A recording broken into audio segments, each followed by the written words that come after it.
وأشهد أن لا إله إلا الله وحده لا شريك له وأشهد أن محمدا عبده ورسوله أرسله بالهدى ودين الحق ليظهره على الدين كله ولو كره المشركون. اللهم صل على محمد وعلى آل محمد كما صليت على إبراهيم وعلى آل إبراهيم إنك حميد مجيد. اللهم بارك على محمد وعلى آل محمد كما باركت على إبراهيم وعلى آل إبراهيم إنك حميد مجيد. أما بعد فإن خير الكلام كلام الله وخير السنن سنن محمد صلى الله عليه وسلم وشر الأمور محدثاتها وكل محدثة بدعة وكل بدعة ضلالة وكل ضلالة في النار. أعوذ بالله السميع العليم من الشيطان الرجيم. بسم الله الرحمن الرحيم. يا أيها الذين آمنوا اتقوا الله حق تقاته ولا تموتن إلا وأنتم مسلمون. بسم الله الرحمن الرحيم. فإذا فرغت فانصب وإلى ربك فارغب. اللهم رب اشرح لي صدري ويسر لي أمري واحلل عقدة من لساني يفقهوا قولي. إن أريد إلا الإصلاح ما استطعت وما توفيقي إلا بالله عليه توكلت وإليه أنيب. സമാദരണീയരായ സഹോദരി സഹോദരന്മാരെ, സത്യവിശ്വാസി വിശ്വാസിനികളെ, പരമകാരുണികനും കരുണാവാരിധിയുമായ പടച്ച റബ്ബിന്റെ പരിശുദ്ധ ദീനീ വിധിവിലക്കുകൾ ജീവിതത്തിന്റെ എല്ലാ സമയ സന്ദർഭങ്ങളിലും പാലിച്ച് ധർമ്മനിഷ്ഠയിലൂടെ അള്ളാഹു നൽകിയ ആയുസ്സിനെ സൽക്കർമ്മനിരതമായി ഉപയോഗപ്പെടുത്തി ജീവിക്കുന്ന ഉത്ബുദ്ധരിൽ ഉൾപ്പെടണമേ എന്ന് ആമുഖമായി എന്നെയും തുടർന്ന് നിങ്ങളെയും തഖ്വ കൊണ്ട് വസിയത്ത് ചെയ്യുകയാണ്. അള്ളാഹു നമ്മെ അനുഗ്രഹിക്കുമാറാകട്ടെ. കഴിഞ്ഞ 2 ഖുതുബകളിലായി നമുക്കിടക്ക് പ്രായം ചെന്ന ജീവിതാനുഭവങ്ങൾ എമ്പാടുമുള്ള വയോജന വിഭാഗത്തെ പരിഗണിക്കേണ്ടതിൻ്റെയും ആദരിക്കേണ്ടതിൻ്റെയും ചില കാര്യങ്ങളാണ് നമ്മൾ സൂചിപ്പിച്ചു വന്നത്. വിശ്വാസികൾ എന്ന നിലക്ക് മുതിർന്നവരോട് കാണിക്കേണ്ട മര്യാദകൾ, അവരെ പരിഗണിക്കുമ്പോൾ അത് ഐഹികമായും ആത്മീയമായും നമുക്കിടക്കുണ്ടാകുന്ന നിഅമത്ത് അനുഗ്രഹങ്ങൾ, ജീവിതാഭിവൃദ്ധിയുടെ സാധ്യതകൾ, ആത്മീയ ആരാധന അനുഷ്ഠാന മുറകളിൽ വരെ വയോജന വിഭാഗത്തെ അല്ലാഹു സുബ്ഹാനഹു വ തആല പ്രത്യേകം പരിഗണിച്ച പരാമർശങ്ങളൊക്കെ മുന്നിൽ വെച്ച് വളരെ പ്രധാനപ്പെട്ട ചില കാര്യങ്ങൾ നമ്മൾ സംസാരിച്ചിട്ടുണ്ട്. ഇന്ന് വാർദ്ധക്യത്തിൽ പ്രവേശിച്ചവരോടും പ്രവേശിക്കുന്നവരോടും മനുഷ്യ ജീവിതത്തിന്റെ അടിസ്ഥാന ഘട്ടമാകുന്ന ആയുസ് ദൈർഘ്യം ലഭിക്കുകയാണ് എങ്കിൽ അനിവാര്യമായി അഭിമുഖീകരിക്കേണ്ട പ്രായാധിക്യം എന്ന ജീവിതത്തിന്റെ സായാഹ്ന സമയത്തെ ഫലപ്രദമായി ഉപയോഗപ്പെടുത്തുന്നതുമായി ബന്ധപ്പെട്ടുകൊണ്ടുള്ള ചില കാര്യങ്ങളാണ് പങ്കുവെക്കാനുള്ളത്. പലരും പ്രായം ചെന്ന അവസ്ഥയെ പരിതപിക്കുകയും അതൊരു നിസ്സഹായാവസ്ഥയുടെയും നിരാശയുടെയും നിഷ്ക്രിയത്വത്തിന്റെയും ജീവിത ഘട്ട സമയമായി കണക്കാക്കുന്നുണ്ട്. ജീവിതത്തിൽ റിട്ടയർമെന്റ് ഒഫീഷ്യലായി ലഭിച്ചു കഴിഞ്ഞാൽ തന്നെ ഇനി പ്രത്യേകിച്ചൊന്നും ചെയ്യാനില്ല എന്ന നിലക്ക് ശാരീരികമായി വലിയ പ്രയാസങ്ങളോ അസുഖങ്ങളോ ആരോഗ്യപരമായ വിഷമങ്ങളോ ഇല്ലാതെ തന്നെ നിഷ്ക്രിയമായി മനുഷ്യൻ മാറിപ്പോകുന്ന സമയം കൂടിയാണ് പ്രായാധിക്യം എന്ന് പറയുന്നത്. എന്നാലും വിശ്വാസിയെ സംബന്ധിച്ചിടത്തോളം റെസ്റ്റ് എന്ന് പറയുന്നത് മരണത്തോടു കൂടിയാണ്. നമ്മുടെ ജീവിതത്തിന്റെ മുഖ്യ പ്രമേയവും അതിന്റെ മുഖ്യ ലക്ഷ്യവും എന്ന് പറയുന്നത് മരണമാണ്, വിശ്രമം. ജീവിതത്തിന്റെ അവസാന ശ്വാസം വരെയും പ്രവാചകൻ സല്ലല്ലാഹു അലൈഹി വസല്ലം പറഞ്ഞതുപോലെ ബിഅറഖിൽ ജബീൻ, നെറ്റിത്തടത്തിലെ വിയർപ്പ് കണങ്ങളുമായി പടച്ച റബ്ബിലേക്ക് മടങ്ങുന്നതിന് വേണ്ട നിരന്തരമായ പരിശ്രമത്തിലൂടെയായിരിക്കണം വിശ്വാസികൾ ഏത് പ്രായത്തിലായിരുന്നാലും അവരുടെ ജീവിതം. വിശുദ്ധ ഖുർആനിലെ 94-ാം അധ്യായം സൂറത്തു ശറഹിലെ 7-8 സൂക്തങ്ങളാണ് ആമുഖമായി എന്നെയും നിങ്ങളെയും ഓതി കേൾപ്പിച്ചിട്ടുള്ളത്. അല്ലാഹു സുബ്ഹാനഹു വ തആല ജീവിതത്തെക്കുറിച്ച്, ഒരു കർമ്മത്തിന്റെ തുടർച്ചയെക്കുറിച്ച് സൂചിപ്പിക്കുകയാണ്. ഫൈദാ ഫറഗ്ത ഫൻസബ്, ഫൈദാ ഫറഗ്ത, ആകയാൽ നിനക്ക് ഒഴിവ് കിട്ടിക്കഴിഞ്ഞാൽ, ഒഫീഷ്യലായ എല്ലാ ഉത്തരവാദിത്തങ്ങളും അവസാനിച്ചു കഴിഞ്ഞാൽ, അതല്ല എങ്കിൽ ജീവിതത്തിന്റെ ഏതൊക്കെ ഇടവേളകളുണ്ടോ, പ്രായഭേദമന്യേ തന്നെ ആ ഇടവേളകളിൽ നിനക്ക് അവസരങ്ങൾ അനുകൂലമായി, എന്നാൽ അത്യാവശ്യ തിരക്കുകളിൽ നിന്നൊക്കെ മാറി നിൽക്കുന്ന അവസ്ഥയുണ്ടായി കഴിഞ്ഞാൽ പിന്നെ പാടെ വിശ്രമിക്കുക, ഒന്നും ചെയ്യാതിരിക്കുക എന്നതല്ല, മറിച്ച് ഫൻസബ്, അല്ലാഹു സുബ്ഹാനഹു വ തആലയുടെ മാർഗത്തിൽ, ധർമ്മത്തിൽ, നന്മയിൽ നീ പരിശ്രമിച്ചുകൊണ്ടിരിക്കണം. വൈലാ റബ്ബിക ഫർഗബ്, പടച്ച റബ്ബിൽ പ്രതീക്ഷ അർപ്പിച്ചുകൊണ്ട് മുന്നോട്ട് പോകണമെന്ന് പറയും. അപ്പൊ പ്രായം ചെന്ന ആളുകൾ ജീവിതത്തിന്റെ അവസാന ഘട്ടത്തിൽ പ്രായം ചെന്നു എന്ന നിലക്ക് തന്നെ പിന്നീടും പ്രാർത്ഥനയിലും പ്രവർത്തനങ്ങളും കൊണ്ട് സ്വന്തത്തിലും അതേപോലെ തന്നെ കുടുംബത്തിലും സമൂഹത്തിലും അവരുടേതായ ഭാഗതയെ അത് ഭക്തിയോടെ, ഭംഗിയോടെ, ജീവിത സമ്പത്ത് അത് മുന്നിൽ വെച്ചുകൊണ്ട് നിറവേറ്റുന്നതിന് വേണ്ടിയുള്ള പദ്ധതികൾ ആവിഷ്കരിക്കുകയും അത് നടപ്പിൽ വരുത്തുകയും ചെയ്യണം. കാരണം പ്രായം ചെന്ന ആളുകളെ സംബന്ധിച്ചിടത്തോളം ജീവിതാനുഭവങ്ങൾ എമ്പാടുമുണ്ട്. അപ്പൊ അതുകൊണ്ട് ഈ സമൂഹത്തിന്റെ റിസോഴ്സ് പേഴ്സണാലിറ്റീസ് ആണ് വയോജന വിഭാഗം എന്ന് പറയുന്നത്. അപ്പൊ ആ വയോജന വിഭാഗം ഒരു നാടിന്റെ, ഒരു സമൂഹത്തിന്റെ, ഒരു മഹലിന്റെ, ഒരു പ്രദേശത്തിന്റെ, ഒരു രാഷ്ട്രത്തിന്റെ അസറ്റായിട്ടാണ് കണക്കാക്കപ്പെടേണ്ടത്. അത് പ്രായം ചെന്ന ആളുകൾക്കും തീർച്ചയായും ആ ബോധമുണ്ടാകണം. പലപ്പോഴും യൗവനവും ബാല്യവും മധ്യവയസ്കതയും ഒക്കെ കഴിഞ്ഞ് പ്രായാധിക്യത്തിലേക്ക് എത്തുന്ന സമയത്താണ് ജീവിതത്തിൽ പല വിഷയങ്ങളിലും തിരിച്ചറിവും ജീവിതാവബോധവും നേടിയെടുക്കൽ തന്നെ. അമവി ഖലീഫയായിരുന്ന സുലൈമാൻ ഇബ്നു അബ്ദുൽ മലിക് റഹ്മഹുല്ലാഹ് അദ്ദേഹത്തോട് പ്രായം ചെന്ന അവസ്ഥയിൽ അതജിദുൽ മൗത്ത്, ഇനി താങ്കൾ മരണത്തെ പ്രതീക്ഷിച്ചിരിക്കുകയാണല്ലേ എന്ന് ചോദിച്ചപ്പോ അദ്ദേഹം പ്രതികരണം അറിയിച്ചത് ദഹബ ശബാബു വശർറുഹു വജാഅൽ കിബറു വഖൈറുഹു എന്നാണ്. ദഹബ ശബാബു, എന്റെ യൗവനം, യുവത്വമൊക്കെ പോയി, വശർറുഹു, അതിന്റെ പ്രയാസങ്ങളും ബുദ്ധിമുട്ടുകളും നീങ്ങിക്കഴിഞ്ഞു. അഥവാ യൗവന പ്രായം എന്ന് പറയുന്നത് മനുഷ്യൻ വികാരങ്ങൾ കടിമപ്പെടുന്ന സമയമാണ്. ജീവിതത്തിൽ പാളിച്ചകൾ, അപക്വതകൾ സംഭവിക്കാൻ സാധ്യതയുള്ള സമയമാണ്. ആ പ്രായമൊക്കെ കഴിഞ്ഞു, ഇനി വിചാരത്തിന്റെയും അവധാനതയുടെയും സമയമെത്തിയിരിക്കുകയാണ്. വജാഅൽ കിബറു, പ്രായാധിക്യമായി ജീവിതത്തിന്റെ പൂർണ്ണതയിലേക്ക് മെല്ലെ മെല്ലെ അടുത്തുകൊണ്ടിരിക്കുകയാണ്. വഖൈറുഹു, പ്രായാധിക്യ സമയത്തിലൂടെ ധാരാളം നന്മകൾ സ്വായത്തമാക്കാനുണ്ട്. അതല്ലാതെ പെട്ടെന്ന് മരിച്ചു പോകണമെന്ന ചിന്തയിലല്ല ഞാൻ എന്ന് ചോദിച്ച പണ്ഡിതനോട് പ്രതികരണം അറിയിച്ചു എന്നാണ് സുലൈമാൻ ഇബ്നു അബ്ദുൽ മലിക് റഹ്മഹുല്ലാഹ്. അത് തന്നെയാണ് അല്ലാഹു 94-ാം അധ്യായം സൂറത്തു ശറഹിലെ ഫൈദാ ഫറഗ്ത ഫൻസബ് വൈലാ റബ്ബിക ഫർഗബ് എന്ന് പറയുന്നത്. പ്രായം ചെന്ന ആളുകളെ കാണുന്ന സമയത്ത് പുതുതലമുറക്കും വളർന്നു വരുന്ന തലമുറക്കും സ്വാഭാവികമായി അവരുടെ മനസ്സിലും അതല്ലെങ്കിൽ പലപ്പോഴും പറയാറുണ്ട്, ഇതൊക്കെ റിട്ടയർമെന്റ് ആയി അല്ലെങ്കിൽ എക്സ്പയറി ഡേറ്റ് ആയി, ഇനി എവിടേക്കാണ് എന്ന്. എക്സ്പയറി ഡേറ്റ് ആയി ഇനി എവിടേക്കാണ് എന്ന നിലക്ക് അരികവൽക്കരിക്കപ്പെടുന്നതുണ്ടാവും.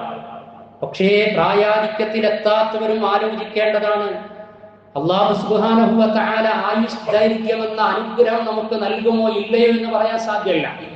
നമ്മൾ വിചാരിക്കും പ്രായം ചെന്നവരൊക്കെ മരിച്ചു പിരിഞ്ഞ് ഈ ഭൂമുഖത്ത് കുറെ കാലം ജീവിച്ചേ ഞങ്ങൾ മരിക്കുകയുള്ളൂ എന്ന നമ്മുടെ വിചാരത്തെ, ധാരണയെ അസ്ഥാനത്താക്കുന്ന അനുഭവങ്ങളിലൂടെയാണ് ഈ ദിനങ്ങളിലൊക്കെ നമ്മൾ കഴിഞ്ഞു പോയിക്കൊണ്ടിരിക്കുന്നത്. ഹോസ്പിറ്റലൈസ്ഡ് ആയ വല്യമ്മക്ക് മരുന്ന് വാങ്ങാൻ വേണ്ടി പോകുന്ന പേരക്കുട്ടി റോഡ് മുറിച്ച് കടക്കുന്നതിനിടയ്ക്ക് ആക്സിഡന്റ് സംഭവിച്ച വാർത്ത നമ്മൾ വായിച്ചിട്ടുണ്ട്. പേരക്കുട്ടിയുടെ മനസ്സിൽ എന്തായിരിക്കും? വല്യമ്മക്ക മരിച്ച് ഒരുപാട് കാലം ഇനിയും ഞാൻ ജീവിക്കാനുണ്ട് എന്ന്. അറ്റാക്ക് ബാധിച്ച് മരിച്ചവരുടെ കണക്കെടുത്താൽ, കുഴഞ്ഞു വീണ് മരിച്ചവരുടെ കണക്കെടുത്തു കഴിഞ്ഞാൽ, ആക്സിഡന്റ് സംഭവിച്ച് ഈ ലോകത്തോട് വിട പറഞ്ഞവർ, പ്രായം അതൊരക്കം മാത്രമാണ്. പക്ഷേ അല്ലാഹു സുബ്ഹാനഹു വ തആല നമുക്ക് ആയുസ് ദൈർഘ്യം നൽകുകയാണ് എങ്കിൽ ആ ആയുസ് ദൈർഘ്യത്തെ ക്രിയേറ്റീവായി, പ്രൊഡക്റ്റീവായി, മീനിങ് ആയി, ക്രിയാത്മകമായി, ഫലപ്രദമായി, അർത്ഥപൂർണമായി വിനിയോഗിക്കേണ്ട ബാധ്യത പ്രായം ചെന്ന ആളുകൾക്കുണ്ട്. അതിന് ചരിത്രത്തിലും വർത്തമാനത്തിലും ധാരാളം ഉദാഹരണങ്ങളും കാണുവാൻ കഴിയും.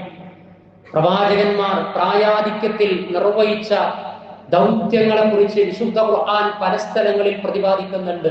വിശുദ്ധ ഖുർആൻ 71-ാം അധ്യായം സൂറത്തുൽ നൂഹിലെ 5-ാമത്തെ ആയത്ത്, പ്രായാധിക്യമെത്തിയിട്ടും തളരാതെ അല്ലാഹു സുബ്ഹാനഹു വ തആലയിലേക്കുള്ള വിളിയാളങ്ങൾ, ദഅവാ പ്രവർത്തനത്തിൽ അക്ഷീണം പരിശ്രമിച്ച പ്രവാചകൻ നൂഹ് നബി അലൈഹിസ്സലാത്തു വസ്സലാം, ഖാല റബ്ബി ഇന്നി ദഅവ്തു ഖൗമി ലൈലൻ വനഹാറാ, അല്ലാഹുവേ ഞാൻ എൻ്റെ ഖൗമിനെ രാപ്പകൽ ഭേദമന്യേ വിളിച്ചു ക്ഷണിച്ചുകൊണ്ടിരിക്കുകയാണ് നിന്റെ മാർഗത്തിലേക്ക്.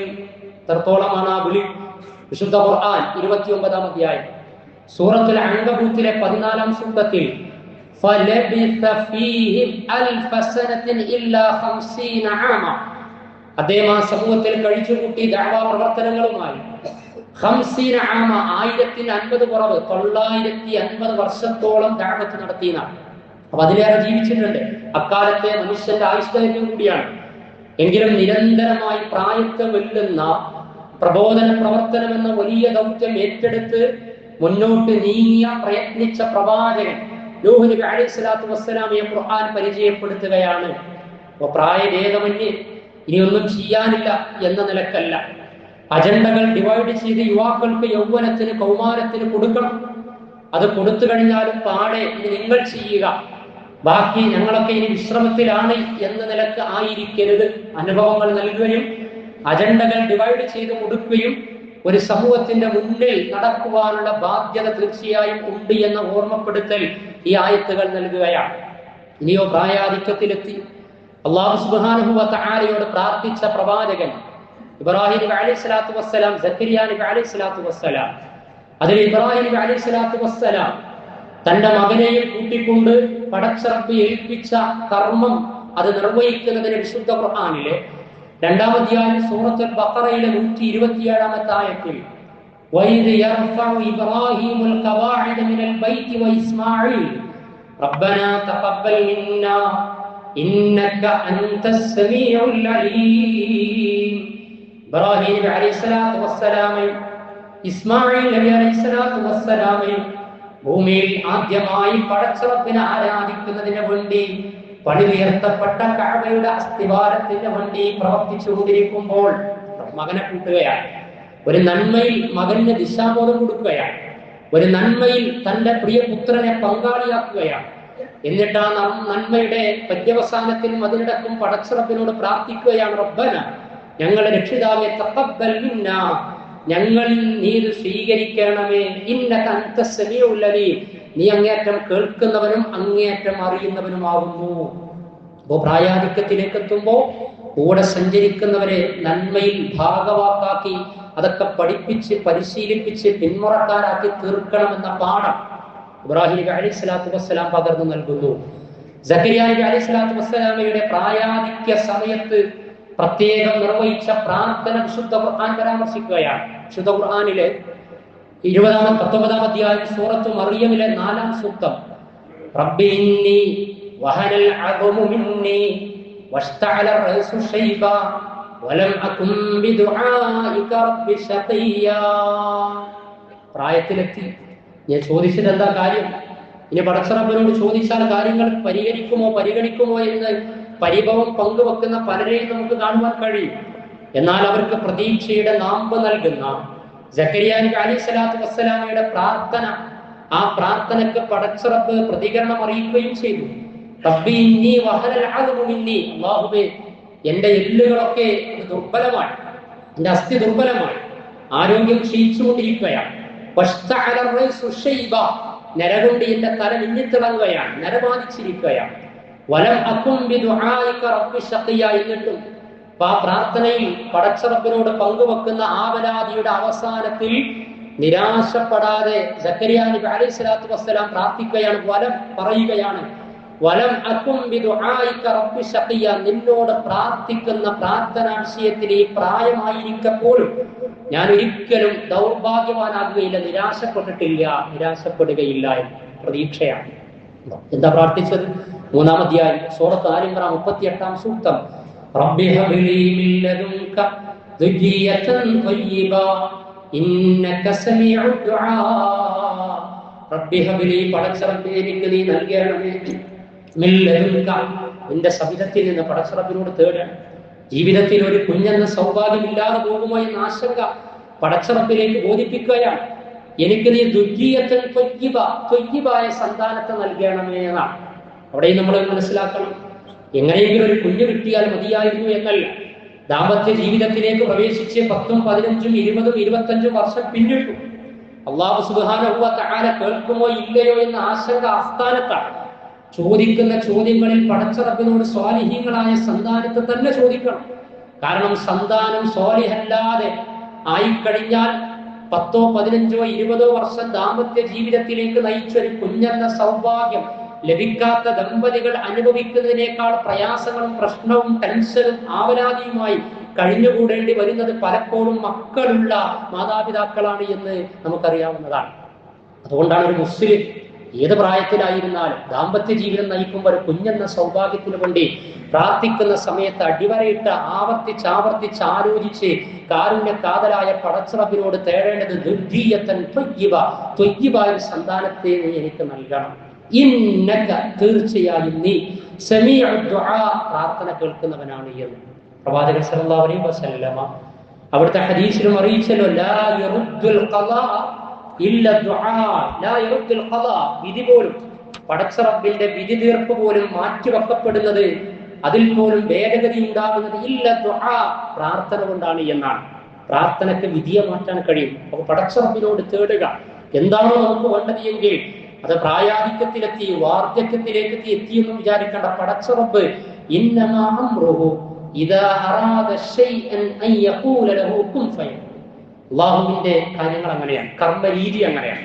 ഒരു ഇന്നമാ അംറുഹു, അല്ലാഹുവിന്റെ കാര്യം, ഇദാ അറാദ ശൈഅൻ, ഒരു കാര്യം ഉദ്ദേശിച്ചു കഴിഞ്ഞാൽ, അൻ യഖൂല ലഹു, അതിനോട് പറയേണ്ട താമസം വില ഉണ്ടാകുമെന്നാണ്. അല്ലാഹുവിന്റെ നടപടിക്രമങ്ങളിൽ ശുഭാപ്തി വിശ്വാസവും തവക്കുലുമുള്ളവരായി തീരണം. പറഞ്ഞു വരുന്നത് പ്രവർത്തനങ്ങളിലൂടെ, പ്രാർത്ഥനകളിലൂടെ. പ്രായാധിക്യ സമയത്തെ സവിശേഷമാക്കി തീർത്ത മുൻഗാമികളായ പ്രവാചകന്മാർ, ഇനിയോ പ്രായം ചെന്ന സഹാബികൾ, അവർ നിർവഹിച്ച സമൂഹത്തിൽ അവർ നിർവഹിച്ച സക്രിയമായ പ്രവർത്തന പദ്ധതികൾ, ദഅവത്ത്, ഇതല്ലാത്ത ക്ഷേമ പ്രവർത്തനങ്ങൾ. അനസ് ബിൻ മാലിക് റളിയല്ലാഹു അൻഹു, അദ്ദേഹം 103 വർഷത്തോളം ജീവിച്ചു എന്നാണ്. ഹിജ്റ 93-ലാണ് മരണപ്പെട്ടത്. പ്രവാചകൻ സല്ലല്ലാഹു അലൈഹി വസല്ലമയുടെ കൂടെ 10 വർഷത്തോളം ഖിദ്മത്ത്, സേവനം ചെയ്തിട്ടുണ്ട്. പ്രവാചകന്റെ പ്രത്യേക പ്രാർത്ഥന ലഭിക്കപ്പെട്ട സഹാബി കൂടിയാണ്. നിരവധി ഹദീസുകൾ നിവേദനം ചെയ്തു. അനസ് ബിൻ മാലിക് ഹദീസ് വായിക്കുന്ന സമയത്ത് നമ്മൾ കാണാറുണ്ട്, ജീവിതത്തിന്റെ അവസാന നിമിഷം വരെ ദഅവത്തിനും വിജ്ഞാന സമ്പാദനത്തിനും വേണ്ടി ജീവിതം മാറ്റിവെച്ച മഹാനുഭാവൻ അനസ് ബിൻ മാലിക് റളിയല്ലാഹു അൻഹു. അദ്ദേഹത്തിന്റെ ആയുഷ്ദൈർഘ്യം 103 വയസ്സോളം കിട്ടി. പേരമക്കളിൽ പലരെയും ഖബറടക്കം നടത്താനും മയ്യിത്ത് സംസ്കരണം അത് നിർവഹിക്കുവാനും അദ്ദേഹത്തിന് സാധിച്ചു എന്ന ചരിത്രം. അബ്ദുല്ലാഹി ഇബ്നു ഉമ്മി മക്തൂം റളിയല്ലാഹു അൻഹു, പ്രായാധിക്യമുണ്ട്, കാഴ്ചയില്ലാത്ത അവസ്ഥയുണ്ട്. കാഴ്ചയില്ലാത്ത അവസ്ഥയിലൂടെ കടന്നുപോയി പ്രായാധിക്യത്തിലേക്ക് എത്തി. അള്ളാഹുവിന്റെ റസൂൽ മദീനയിലെ ദൗത്യം നൽകി, മദീനയിലെ ഇമാമായിരുന്നു, ഭരണകൂടത്തിൽ പ്രവാചകന്റെ പ്രതിനിധിയായിരുന്നു, ഖാദിസിയ യുദ്ധത്തിൽ ഷഹീദായി. അതേപോലെ അബൂ അയ്യൂബിൽ അൻസാരി, 80-90 വയസ്സ് വരെ ജീവിച്ച അബൂ അയ്യൂബിൽ അൻസാരി, പ്രവാചകൻ സല്ലല്ലാഹു അലൈഹി വസല്ലം മദീനയിൽ എത്തിയപ്പോൾ കൃത്യമായ ആതിഥേയത്വം നൽകിയ സഹാബിയായിരുന്നു. റോമാ സാമ്രാജ്യത്തിനെതിരെ ജിഹാദിൽ പങ്കാളിയാണ്. കോൺസ്റ്റാന്റിനോപ്പിളിൽ അബൂ അയ്യൂബിൽ അൻസാരി ഷഹീദായി. പറഞ്ഞു വരുന്നത്, പ്രായാധിക്യത്തിലൂടെ കടന്നു പോകുമ്പോഴും പ്രവർത്തന രീതിയിൽ വളരെ സജീവമായി പങ്കെടുത്ത സഹാബ കിറാം. അബ്ദുല്ലാഹി ഇബ്നു അബ്ബാസ് പ്രായാധിക്യത്തിൽ വയോജന സമയത്തെത്തി, എന്നിട്ടും വിജ്ഞാനം തുടരുകയാണ്. ഹിബ്റുൽ ഉമ്മ, അതേപോലെ മുഫസ്സിറുൽ ഉമ്മ, തഫ്സീറിന്റെ പിതാവ് എന്നറിയപ്പെട്ട അബ്ദുല്ലാഹ് ഇബ്നു അബ്ബാസ് റളിയല്ലാഹു അൻഹു അവസാന സമയത്ത് കാഴ്ച നഷ്ടപ്പെട്ടു. എന്നിട്ടും വിശുദ്ധ ഖുർആനിന്റെ വ്യാഖ്യാന പഠനങ്ങൾക്ക് വേണ്ടി സമയം നീക്കിവെച്ചു. അങ്ങനെ ചരിത്രം വരുമ്പോ രണ്ടാം ഉമർ എന്നറിയപ്പെട്ടിരുന്ന അമവി കാലത്ത് ജീവിച്ച ഉമർ ബിൻ അബ്ദുൽ അസീസ് റളിയല്ലാഹു അൻഹു ഇസ്ലാമിക ചരിത്രത്തിൽ അമവി ഭരണകൂടത്തിലെ ഏറ്റവും നിസ്തുല സേവനം നടത്തി, സകാത്ത് എന്ന സാമൂഹിക സമത്വം നടപ്പിലാക്കി, സകാത്ത് വാങ്ങാൻ പോലും ആളില്ലാത്ത വിധത്തിൽ സമഗ്രമായി സകാത്ത് പ്രാവർത്തികമാക്കിയിട്ടുള്ള രണ്ടാം ഉമർ എന്നറിയപ്പെട്ട് നീതിയുടെ പ്രതീകമായി മാറിയ ഉമർ ബിൻ അബ്ദുൽ അസീസ് റഹിമഹുല്ലാഹ് ജീവിതത്തിൽ പ്രായാധിക്യ സമയത്ത് പോലും ഈ ദൗത്യം ഏറ്റെടുത്ത് മുന്നോട്ട് പോയിരുന്നു എന്ന ചരിത്രം. വനിതകളിലും ഉമ്മു സുലൈം റളിയല്ലാഹു അൻഹ പ്രായാധിക്യണ്ടായിരുന്നു. പ്രായത്തിന്റെ അവശതകളെ അതിജീവിച്ചുകൊണ്ട് യുദ്ധരംഗത്ത് പോലും പരിക്ക് പറ്റുന്ന സഹാബികൾക്ക് നഴ്സിംഗ് നടത്തിയിരുന്നു. ദഅവത്തിന് സജീവമായിരുന്നു. മകനെ ഇസ്ലാമിക ദഅവത്തിന് വേണ്ടി സമർപ്പിച്ചിരുന്നു എന്ന്. അപ്പൊ ഇങ്ങനെ ഇസ്ലാമിന്റെ നന്മയും അതിന്റെ ദൗത്യവും നിർവഹിക്കുന്നതിന് വേണ്ടി പ്രായം തളർത്താതെ മാനസിക സ്ഥൈര്യത്തോടു കൂടിയിട്ട് അവസാന സമയം വരെ അശ്രാന്ത പരിശ്രമം നടത്തിയ ഒരുപാട് ചരിതങ്ങൾ നമുക്ക് കാണുവാൻ കഴിയും. അതുകൊണ്ട് ആ പ്രവാചകൻ പറഞ്ഞത് റസൂലുള്ളാഹി സ്വല്ലല്ലാഹു അലൈഹി വസല്ലം മൗതുൽ മുഅ്മിൻ, ഒരു വിശ്വാസിയുടെ മരണം എന്ന് പറയുന്നത് നെറ്റിത്തടത്തിലെ വിയർപ്പ് കണങ്ങളുമായി കൊണ്ടേ ഈ ലോകത്തോട് വിട പറയുകയുള്ളൂ. വിശ്രമത്തിലായിരിക്കുകയല്ല, അധ്വാനിക്കുന്നതിനിടക്ക് ഈ ലോകത്തോട് വിട പറയാൻ കഴിയാം. അത് പൂർവ്വ ചരിത്രങ്ങളിൽ മാത്രമല്ല, ഈ ആധുനിക കാലത്ത് വർത്തമാന കാലത്ത് നമ്മൾ ജീവിച്ചുകൊണ്ടിരിക്കുന്ന ഈ സമയത്ത്, ഇപ്പൊ കഴിഞ്ഞ വർഷമാണ് 2025 സെപ്റ്റംബർ 23 സൗദിയുടെ ഗ്രാൻഡ് മുഫ്തി Abdul Aziz Ibn Abdullah Al Sheikh മരണപ്പെട്ടത്. കഴിഞ്ഞ വർഷം എന്താ അദ്ദേഹത്തിന്റെ പ്രത്യേകത? അദ്ദേഹത്തിന് കാഴ്ച ചെറുപ്പത്തിലെ നഷ്ടപ്പെട്ടിട്ടുണ്ട്, പക്ഷേ കർമ്മനിരതനാണ്. ജീവിതത്തിന്റെ അവസാന സമയത്ത് പോലും അദ്ദേഹം ഫത്വ നൽകിയിരുന്നു. ഫിഖഹിലും ഹദീസിലും അഗാധ പാണ്ഡിത്യം ഉണ്ടായിരുന്നു. 3 ദിവസം കൂടുമ്പോൾ വിശുദ്ധ ഖുർആൻ കംപ്ലീറ്റ് തിലാവത്ത് നടത്തിയിട്ട് അത് പാരായണം ചെയ്ത് തീർത്തിരുന്നതാണ്. 500-600 പേജുള്ള വിശുദ്ധ ഖുർആൻ വെള്ളിയാഴ്ച പോലും ഒരു പേജ് പാരായണം ചെയ്ത് തീർക്കാൻ ആരോഗ്യം കൊണ്ടും കാഴ്ച കൊണ്ടും ബുദ്ധി കൊണ്ടും അതേപോലെ പലവിധ അനുഗ്രഹങ്ങൾ കൊണ്ടും അല്ലാഹു സുബ്ഹാനഹു വ തആല കാര്യങ്ങൾ അനുകൂലമാക്കി തന്ന നമ്മുടെ അവസ്ഥ, കാഴ്ചയില്ലാത്ത ആരു ശൈഖ് 3 ദിവസം കൊണ്ട് വിശുദ്ധ ഖുർആൻ കംപ്ലീറ്റ് തിലാവത്ത് ചെയ്തു എങ്കിൽ 500-ലധികം പേജുള്ള വിശുദ്ധ ഖുർആനിൽ ഒരു സിംഗിൾ പേജെങ്കിലും പാരായണം ചെയ്ത് തീർത്തിട്ടുണ്ടോ നമ്മൾ? പ്രായത്തിലായിരിക്കുമ്പോൾ ഇബാദത്ത്, ആരാധന, ഇസ്ലാമിക ഉമ്മത്തിന് വേണ്ടി ഖിദ്മത്ത്, വൈജ്ഞാനികമായിട്ടുള്ള പ്രവർത്തനങ്ങൾ. അതേപോലെ സുലൈമാൻ അർ-റാജി സൗദിയിലെ സമ്പന്നനാണ് അദ്ദേഹം. അൽ ഖസീം സ്വദേശിയ 90 വയസ്സ് പിന്നിട്ടും ജീവിച്ചിരിക്കുന്ന സുലൈമാൻ അർ-റാജി ഏകദേശം 60 മില്യൺ റിയാൽ മൂല്യമുള്ള അർ-റാജി ബാങ്കിന്റെ ഉടമയാണ് അദ്ദേഹം. റാജി ബാങ്ക്, ഇസ്ലാമിക് ബാങ്കിന്റെ കൊറോണ കാലത്ത് 170 ദശലക്ഷം റിയാൽ അദ്ദേഹം സംഭാവന ചെയ്തു. ഫോർബ്സ് മാഗസിനിൽ അദ്ദേഹത്തെ ഏറ്റവും മികച്ച 20 സമ്പന്നരായ ധർമ്മനിഷ്ഠയുള്ള 20 സമ്പന്നരിൽ ഉൾപ്പെടുത്തി. ധർമ്മം ചെയ്യുന്ന 20 സമ്പന്നരിൽ എന്ന ആയത്ത് അവതരിക്കപ്പെട്ട സമയത്ത് അബൂതലത്തുൽ അൻസാരി പ്രവാചക സന്നിധിയിൽ വെച്ച് പ്രവാചകൻ മദീന പള്ളിയുടെ ഓപ്പോസിറ്റ് താങ്കൾ തണല് കൊള്ളാനും ഇടക്ക് വെള്ളം കുടിക്കാനും കയറിയിരിക്കുന്ന ബൈറുഹ തോട്ടമുണ്ടല്ലോ, ആ തോട്ടമാണ് എനിക്ക് ഏറ്റവും പ്രിയപ്പെട്ടത്. നിങ്ങൾ ഇഷ്ടപ്പെടുന്നത് ചെലവഴിക്കുന്നത് വരെ നിങ്ങൾക്ക് പുണ്യം നേടാൻ സാധിക്കുകയില്ല എന്നല്ലേ പടച്ചറപ്പ് പറഞ്ഞിട്ടുള്ളത്. എനിക്ക് ഏറ്റവും ഇഷ്ടപ്പെട്ട അസറ്റ് ഈ തോട്ടാണ്, അത് അള്ളാന്റെ മാർഗത്തിൽ ഞാൻ ധർമ്മം ചെയ്യാണ് എന്ന് ചരിത്രത്തിൽ നമ്മൾ വായിച്ചതാണ്. എങ്കിൽ അതിന്റെ പിന്മുറക്കാർ ഇസ്ലാമിക ലോകത്തെ വർത്തമാന കാലത്തുണ്ട്. അതാണ് ജീവിക്കുന്ന സുലൈമാൻ അർ-റാജി. 2 ലക്ഷം ഈത്തപ്പനകളുള്ള, പ്രതിവർഷം 10,000 ടൺ ഈത്തപ്പനകൾ ഉൽപ്പാദിപ്പിക്കപ്പെടുന്ന, 45-ലധികം വിളവുകൾ ഈത്തപ്പഴ ഇനങ്ങളുള്ള 2 ലക്ഷം തോട്ടം അള്ളാന്റെ മാർഗത്തിൽ അദ്ദേഹം ധർമ്മം ചെയ്യാം. മക്കയിലും മദീനയിലും നടക്കുന്ന ഇഫ്താറിൽ ആ തോട്ടത്തിൽ നിന്ന് വരുന്ന ഈത്തപ്പഴമാണ് ഉപയോഗപ്പെടുത്തപ്പെടുന്നത് എന്ന് പറഞ്ഞു വരുന്നത്. പ്രായാധിക്യ സമയത്ത് ക്ഷേമ പ്രവർത്തനങ്ങളിൽ, വിദ്യാഭ്യാസ പ്രവർത്തനങ്ങളിൽ, ധർമ്മനിഷ്ഠയിൽ വളരെ സജീവമായി പങ്കെടുക്കുന്ന സുലൈമാൻ അർ-റാജി. അങ്ങനെ ഏത് തുറയിൽ നമ്മൾ നോക്കിക്കഴിഞ്ഞാൽ, നമ്മുടെ രാജ്യത്തേക്ക് വന്നു കഴിഞ്ഞാലും ഗുൽസാർ ആസ്മി എന്ന് പറയുന്ന ഒരു മനുഷ്യനുണ്ട്. ഗുൽസാർ ആസ്മി അദ്ദേഹം എടുത്തു മരിച്ചു.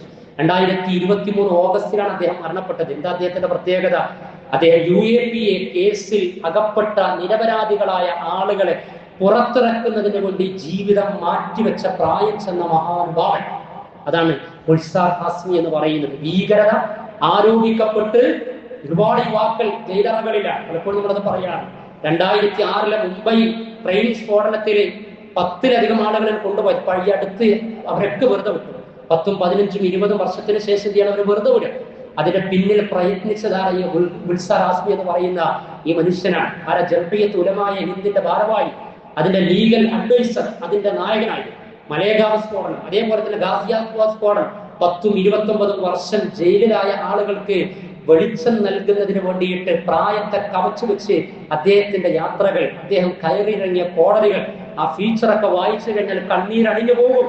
നമ്മളൊക്കെ പള്ളിയിലും അതല്ലാത്ത ഇടങ്ങളിലും ജീവിതത്തിന്റെ സായാഹ്ന സമയം അങ്ങനെ നിരാശയോടെ, അതല്ല എങ്കിൽ നിഷ്ക്രിയത്വത്തോടെ, ഫലവത്തായ പ്രവർത്തനങ്ങളിൽ പങ്കാളികളാകാതെ, ഇനിയും പലത് നിർവഹിക്കാനുണ്ട് എന്ന ബോധ്യമില്ലാതെ ഏതാനും ചില കർമ്മങ്ങൾ മാത്രം കഴിച്ചുകൂട്ടിയിട്ട് ഈ ജീവിതത്തിൽ നിന്ന് ചാരിതാർത്ഥ്യത്തോടെ പടച്ചറപ്പിലേക്ക് യാത്രയാകാമെന്ന് വിചാരിക്കുമ്പോൾ കനപ്പെട്ട കാമ്പും കാതലുമുള്ള ചില കർമ്മവസന്തങ്ങൾ ഈ ആയുഷ്കാലത്തിനിടക്ക് പടച്ചറപ്പ് നൽകിയുള്ള സംവിധാനങ്ങൾ ഉപയോഗപ്പെടുത്തി നിർവഹിക്കാനുണ്ട് എന്ന് ഓർമ്മപ്പെടുത്തൽ ഇസ്ലാമിന്റെ ഇന്നലകളിലും വർത്തമാനകാലത്തും നടത്തിക്കൊണ്ടിരിക്കുന്നുണ്ട്.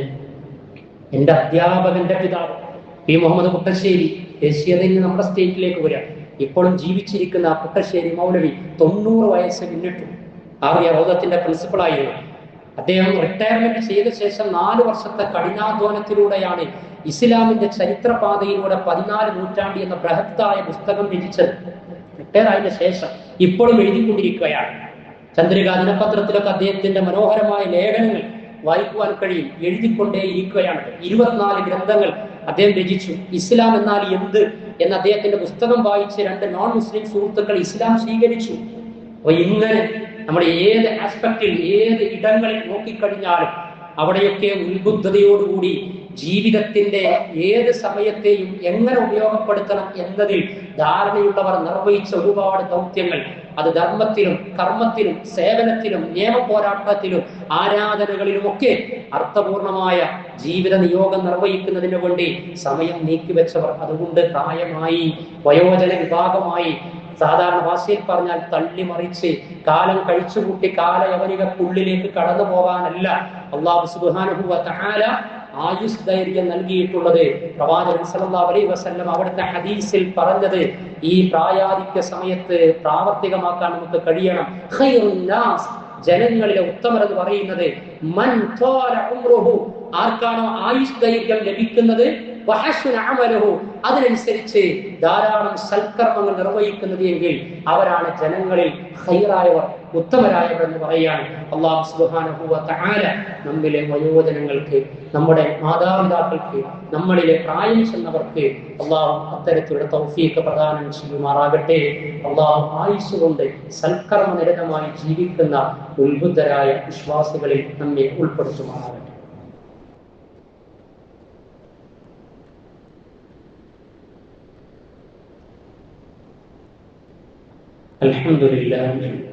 الحمد لله الذي أنعمنا وأسعدنا بهداية الإسلام وهو الذي أكرمنا بالقرآن والصلاة والسلام على رسوله الكريم الأمين وعلى آله وصحبه ومن تبعهم بإحسان إلى يوم الدين. സ്നേഹം നിറഞ്ഞ സഹോദരി സഹോദരന്മാരെ, വിശ്വാസികളെ, നമ്മുടെ കാലാവസ്ഥ പല വിധത്തിൽ മാറിക്കൊണ്ടിരിക്കുകയാണ്. അല്ലാഹു സുബ്ഹാനഹു വ തആല നമ്മെ സംരക്ഷിക്കുമാറാകട്ടെ. മഴക്കെടുതിയിൽ, പരീക്ഷണത്തിൽ, മനുഷ്യ നിർമ്മിത ദുരന്തങ്ങളിലടക്കം പലപ്പോഴും പലരും പെട്ടുപോകുന്ന അവസ്ഥകളും റിപ്പോർട്ടുകളും ഒക്കെ നമ്മൾ കണ്ടുകൊണ്ടിരിക്കുകയാണ്. 2018 ഓഗസ്റ്റിലാണ് കേരളം കണ്ട, അല്ലെങ്കിൽ ഈ രാജ്യം കണ്ട ഒരു മഹാപ്രളയം ഉണ്ടായത്. 400-ലധികം ആളുകൾ മരിച്ചു. 25,000 കോടിയിലധികം രൂപയുടെ നാശനഷ്ടം ഉണ്ടായി. 10,000-കണക്കിന് വീടുകൾ പൂർണ്ണമായും ഭാഗികമായും തകരുന്ന കണ്ണീർ കാഴ്ചകൾക്കൊക്കെ മലയാള മണ്ണ് സാക്ഷ്യം വഹിച്ചതാണ്. അതിൽ നിന്നുള്ള തിരിച്ചുവരവിന്റെ പാതയിലായിരുന്നു. എങ്കിലും എന്തോ കാര്യങ്ങൾ ശാസ്ത്രീയമല്ല, കാലോചിതമല്ല എന്ന് തെളിയിക്കുന്ന വിധത്തിലാണ് പല ഭരണകൂടങ്ങൾ മാറി മാറി വരുന്നുണ്ടെങ്കിലും അടിസ്ഥാന പ്രശ്നങ്ങൾ പരിഹരിക്കപ്പെടുന്നില്ല. 2019 ആവർത്തിക്കുന്നു. അതേപോലെ തന്നെ അങ്ങനെ 20-ലും 21-ലും ഇപ്പോൾ മഴ കാണുന്ന സമയത്ത് മലയാളികൾക്ക് ആശക്കപ്പുറം ആശങ്ക ജനിക്കുന്ന അവസ്ഥയാണ്. നമ്മൾ അത്തരം ഭൂപ്രദേശങ്ങളിൽ ആകാത്തത് കൊണ്ട് അതിന്റെ കെടുതികൾ എത്രത്തോളം നമുക്ക് അറിയുകയില്ല. അപ്പൊ ഈ ഓഗസ്റ്റിൽ നടന്ന ഒരു 24 മണിക്കൂറിനടക്ക് പെയ്ത മഴ കൊണ്ട് കേരളം കംപ്ലീറ്റ് ഡിസോർഡറായ കാഴ്ച നമ്മൾ കണ്ടില്ലേ? ഇത്രയേ ഉള്ളൂ. അത്രയേറെ പരിസ്ഥിതി ലോല പ്രദേശമാണ് ഈ കേരളം എന്ന് പറയുന്നത്. 20ലധികം മരണങ്ങൾ, 7 പേരെ കാണാതായി. അതേപോലെ തന്നെ ഒരുപാട് വീടുകളും വൈദ്യുതി സംവിധാനങ്ങളും ഒക്കെ ഈ മഴയിലും കംപ്ലീറ്റ്. എത്ര കച്ചവട സ്ഥാപനങ്ങൾ. രാജേഷ് എന്ന് പറയുന്ന സഹോദര സമുദായത്തിൽപ്പെട്ട ഒരു രക്ഷാപ്രവർത്തകന്റെ ജീവൻ, അദ്ദേഹം ജാക്കറ്റ് മറ്റൊരുത്താൽ കൊടുത്തതാണ്. പിന്നീട് ചീഫ് മിനിസ്റ്റർക്ക് ആ വീട് വിസിറ്റ് ചെയ്യുന്ന സമയത്ത് ആ മക്കൾ അലമുറയിടുന്ന കാഴ്ച നമ്മൾ കണ്ടു. പലർക്കും പലതും നഷ്ടപ്പെട്ടു. അല്ലാഹു സുബ്ഹാനഹു വ തആലയോട് നമ്മൾ പ്രാർത്ഥിക്കണം. അതേപോലെ തന്നെ നമ്മുടെ ജീവിതവുമായി ബന്ധപ്പെട്ട് നമുക്ക് ധാരണയുണ്ടാകണം. അതേപോലെ തന്നെ ഭരണം, അത് ഏത് വാർഡ് മുതൽ പഞ്ചായത്ത് മുതൽ ജില്ലാ പഞ്ചായത്ത് മുതൽ സ്റ്റേറ്റ് അടക്കം ഈ അമാനത്ത് ഏറ്റെടുത്ത ആളുകൾക്കൊക്കെ ആ ദൗത്യത്തെ സംബന്ധിച്ച് അതിന്റെ റെസ്പോൺസിബിലിറ്റി അമാനത്തും അറിയണം. വെള്ളം കെട്ടി നിൽക്കുക, റോഡ് സംവിധാനങ്ങൾ, അതേപോലെ തന്നെ വഴിവിടേണ്ട സ്ഥലങ്ങൾ, ഇങ്ങനെ ഇതുമായി ബന്ധപ്പെട്ടതൊക്കെ ഞാൻ ബോധപൂർവം പ്രയോഗിച്ചത് മനുഷ്യനിർമ്മിത ദുരന്തമാണ്. കാരണം വെള്ളം ഒഴുകുകയാണ്, പണ്ട് ഒഴുകി അതേ ഭാഗത്തുകൂടി ഒഴുകുകയാണ്.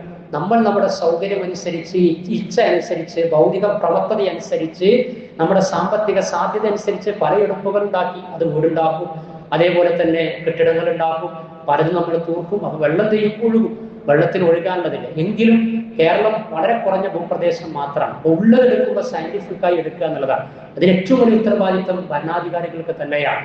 അതുമായി ബന്ധപ്പെട്ട കാര്യങ്ങൾ ഗൈഡ് ലൈൻ കൊടുക്കേണ്ടവരാണ്. കാരണം വെള്ളം ഒഴുകി പോകാനുള്ള സ്ഥലങ്ങൾ ഉണ്ടാകണം.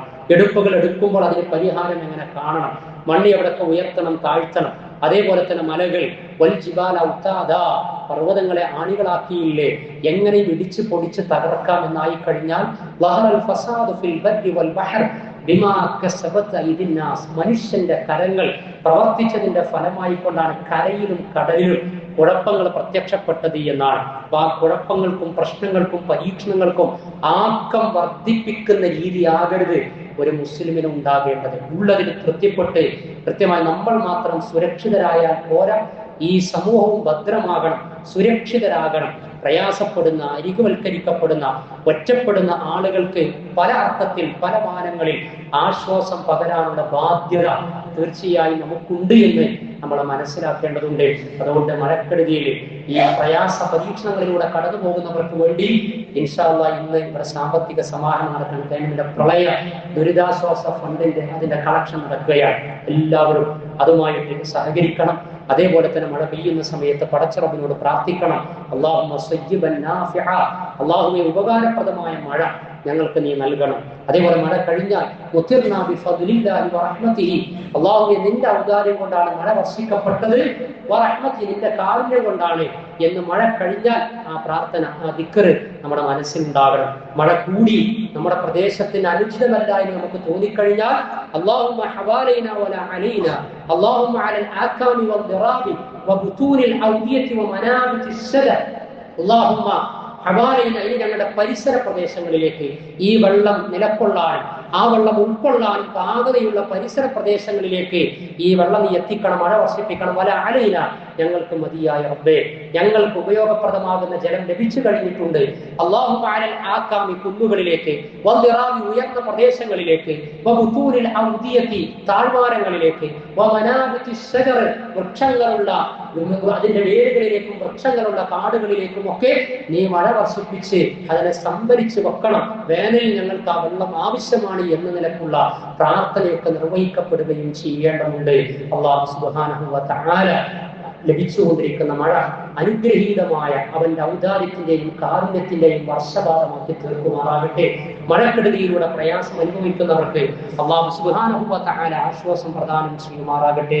അല്ലാഹുവേ, നിന്റെ പരീക്ഷണങ്ങൾ ഏത് വിധേനയും ഏത് വിധത്തിലും കടന്നു വന്നാലും അതിനെല്ലാം തൗഹീദി ബോധത്തോടെ തവക്കുലോടെ അംഗീകരിക്കുന്ന മുവഹിദുകളായ വിശ്വാസികളിൽ ഞങ്ങളെ നീ ഉൾപ്പെടുത്തണമേ നാഥ. അല്ലാഹുവേ, ഞങ്ങളിൽ നിന്ന് മരണപ്പെട്ടവർക്ക് നീ മഗ്ഫിറത്തും മർഹമത്തും നൽകണമേ നാഥ. അല്ലാഹുവേ, ഞങ്ങളുടെ ഹലാലായ ഉദ്യമങ്ങളെ ലക്ഷ്യങ്ങളെ നീ സഫലമാക്കി തരണമേ റബ്ബേ. ഞങ്ങളിലെ രോഗികൾക്ക് നീ പരിപൂർണ്ണ ശമനം നൽകണമേ നാഥ.